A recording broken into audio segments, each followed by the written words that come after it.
والعاقبة للمتقين الصلاة والسلام على سيدنا نبينا شفيعنا مولانا محمد وآله وصحبه أجمعين أما بعد فأعوذ بالله من الشيطان الرجيم بسم الله الرحمن الرحيم لقد من الله على المؤمنين إذ بعث فيهم رسولا آمنت بالله صدق اللہ العظیم. آئیے عقیدت و محبت کے ساتھ دل کی گہرائیوں کے ساتھ جی لگن کے ساتھ ہدیہ درود و سلام پیارے آقا جناب محمد رسول اللہ صلی اللہ تعالیٰ علیہ وسلم کی بارگاہ پرانوار میں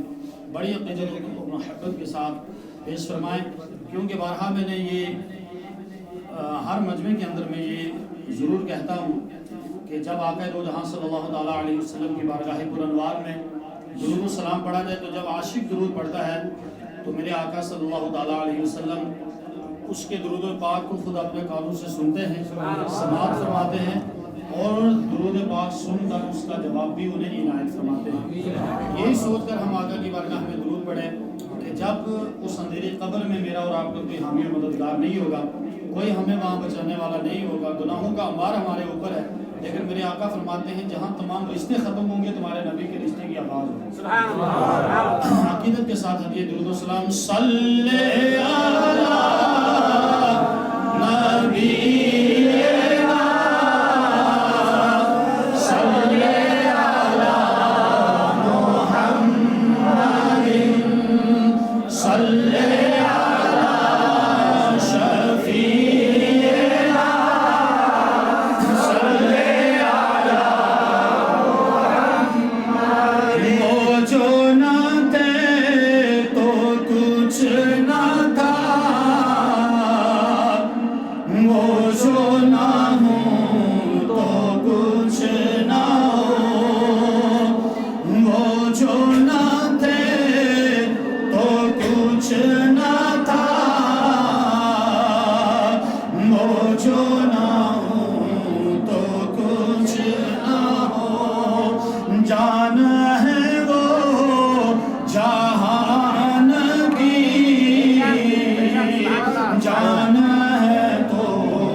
جب یہ کلام لکھا نا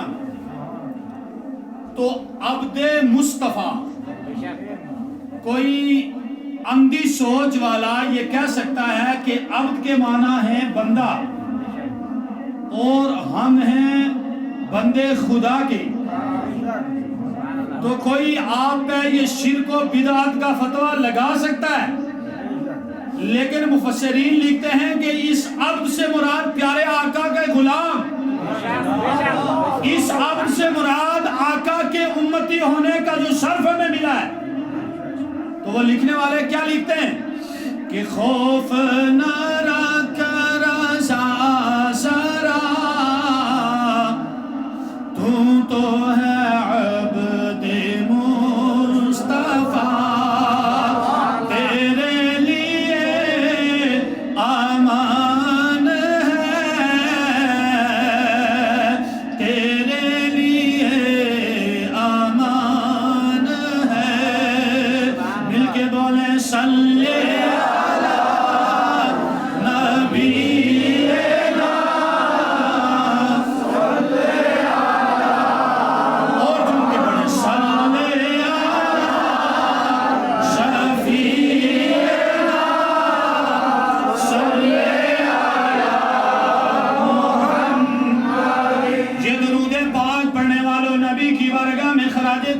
پڑھنے والوں یاد رکھو، جب بندہ زندگی گزارتا ہے ہزاروں رشتے جڑے ہیں، ماں باپ کا رشتہ جڑا ہے، بہن بھائی کا رشتہ جڑا ہے، خاندان والوں کا رشتہ جڑا ہے، وہ میرے آقا فرماتے ہیں جس نے مجھ نبی کی ذات پر درود پڑھا ہوگا, زندگی میں سلام پڑھا ہوگا, ہدیہ درود میری دربار میں پہنچایا ہوگا, آقا فرماتے ہیں جب زندگی چھوڑ دو گے, جب زندگی چھوڑ دو گے, کوئی تمہارے قریب نہ ہوگا, باپ تم سے دور ہوگا, باپ بھی قریب نہ ہوگا, بیٹا بھی قریب نہ ہوگا, رشتہ دار بھی قریب نہ ہوگا, خاندان بھی قریب نہ ہوگا. میرے نبی فرماتے ہیں جس نے مجھ نبی کی ذات پر کثرت سے درود پڑھا ہوگا, روز قیامت سب سے زیادہ میرے قریب وہی ہوگا. اللہ کے ساتھ پڑھیں صلی علی شفیع.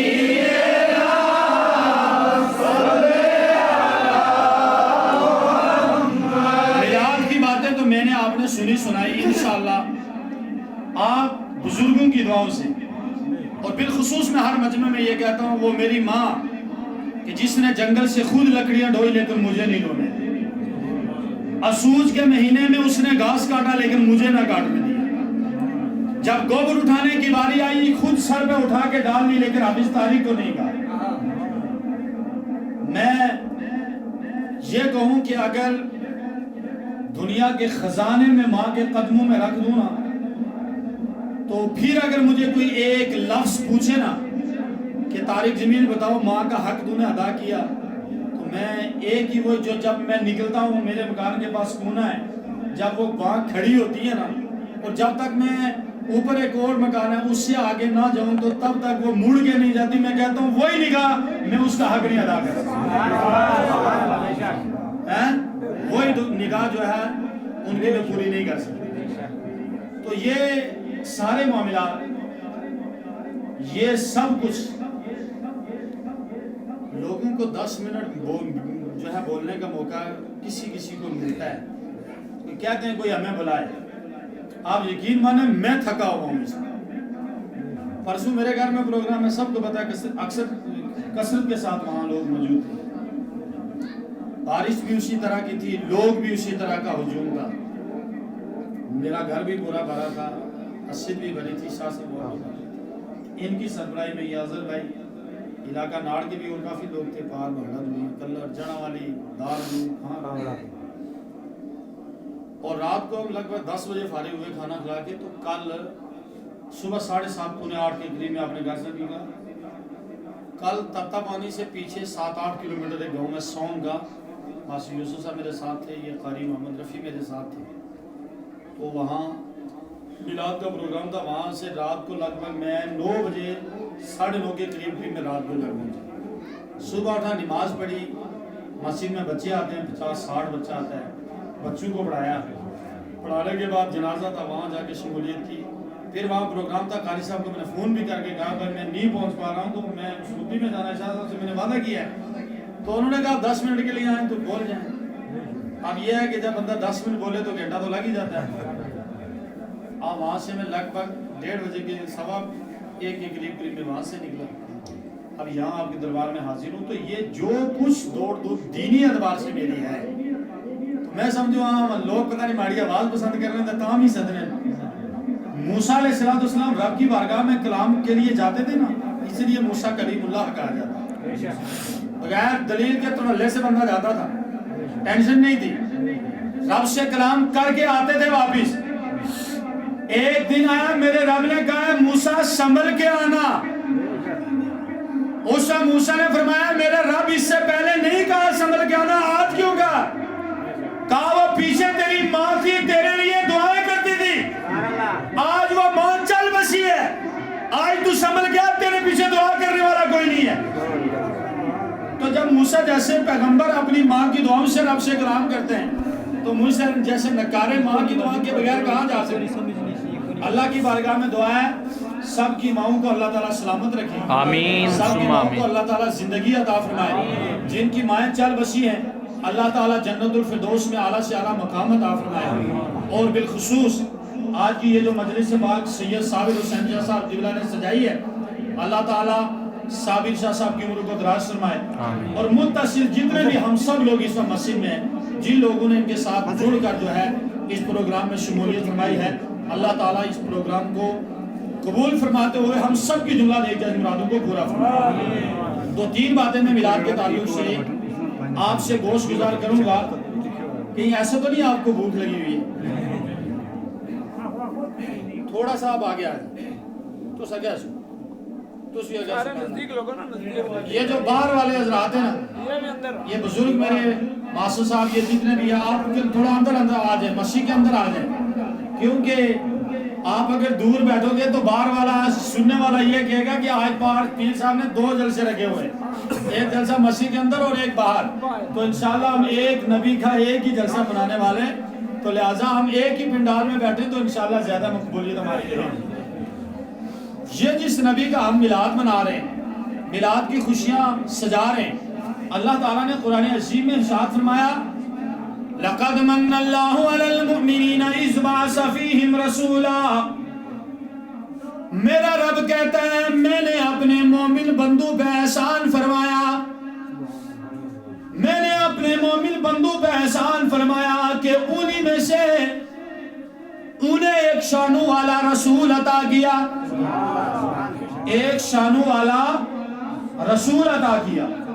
اللہ تعالیٰ قرآن عظیم میں ارشاد فرما رہا ہے قَدْ جَاءَكُم مِّنَ اللَّهِ نُورٌ، تحقیق کہ تمہارے پاس آ گیا ایک نور، وَكِتَابٍ مُبِينٍ، ایک نور اور روشن کتاب۔ مفسرین لکھتے ہیں اس نور سے مراد ذات محمدی صلی اللہ علیہ وسلم، اور اس کتاب سے مراد کلام الہی ہے، اللہ کا مقدس قرآن ہے۔ اب وہ آقا اس دنیا میں تشریف لائے۔ اب یاد رکھیں کہ یہ ہر مجمع میں بارہا ہم نے یہ کہا، اور اولاً یہ جس جگہ پر نبی کی میلاد سجائی جائے، مفسرین لکھتے ہیں جہاں میلاد منائی جائے، میلاد پکائی جائے، میلاد کے اندر پیارے آقا کی تعریف کو بیان کیا جائے، آقا کی سیرت کو بیان کیا جائے، فرماتے ہیں جہاں میلاد کے لیے لوگوں کو اکٹھا کیا جائے، سنا جائے، سنایا جائے، پکایا جائے، کھلایا جائے۔ آپ فرماتے ہیں کہ جس بستی اور جس محلے میں میلاد کی محفل انعقاد ہوتی ہے، فرمایا کہ میرا رب اس میلاد کی برکت کی وجہ سے پورا سال اس علاقے میں اپنی رحمت نازل فرماتا رہتا ہے۔ اگر کسی کے گھر میں برکت ہوتی ہے تو وہ میلاد کی وجہ سے، اگر کسی کے گھر میں بیماریوں کی شفا ملتی ہے تو میلاد کی وجہ سے۔ اور فرماتے ہیں جو کتنا بیمار ہو نا، کوئی علاج نہ ہو اس کا، فرماتے ہیں جا کے میلاد کا لنگر کھا لے، اللہ تعالیٰ مطلقاً بیماریوں سے نجات دے گا۔ اب اس نبی کا میلاد ہم منانے والے ہیں، اس میں اخراجات کرتے ہیں۔ قرآن عظیم میں اللہ تعالیٰ نے ارشاد فرمایا نا وَاتَّخَذَ اللَّهُ إِبْرَاهِيمَ خَلِيلًا، کہ سیدنا حضرت ابراہیم علیہ السلام کی نسبت سے کہ حضرت ابراہیم جو ہیں وہ اللہ کے دوست ہیں۔ اب وَاتَّخَذَ اللَّهُ إِبْرَاهِيمَ خَلِيلًا، اے میرے اللہ ابراہیم کو تو نے دوست اس لیے بنایا کہ اس کے پاس دولت زیادہ تھی؟ کیا اس کے پاس مال زیادہ تھا؟ کیا اس کے پاس جائیداد زیادہ تھی؟ اس لیے ابراہیم کو تو نے دوست بنایا۔ فرماتے ہیں اللہ تعالیٰ نے ابراہیم کو عطا بھی کیا تھا، لیکن آزمائش کے لیے ایک دن ایک فرشتہ انسانی شکل میں آیا۔ اب جس طریقے سے اس دن مسجد میں ہم 5 مرلہ مسجد میں تھے، تو میں نے شاہ صاحب سے کہا کہ حضرت آپ نے پروگرام نہیں رکھا پار میلاد کا، تو انہوں نے کچھ اپنی مجبوریاں ظاہر کی۔ میں نے کہا شاہ صاحب ہم آپ کی عمر کے لحاظ سے، ہم آپ کی جو ہے ایک اولاد کی جگہ میں، اور اگر رتبے کے اعتبار سے دیکھا جائے تو ہم آپ کے جو ہے بھائیوں کے برابر ہیں،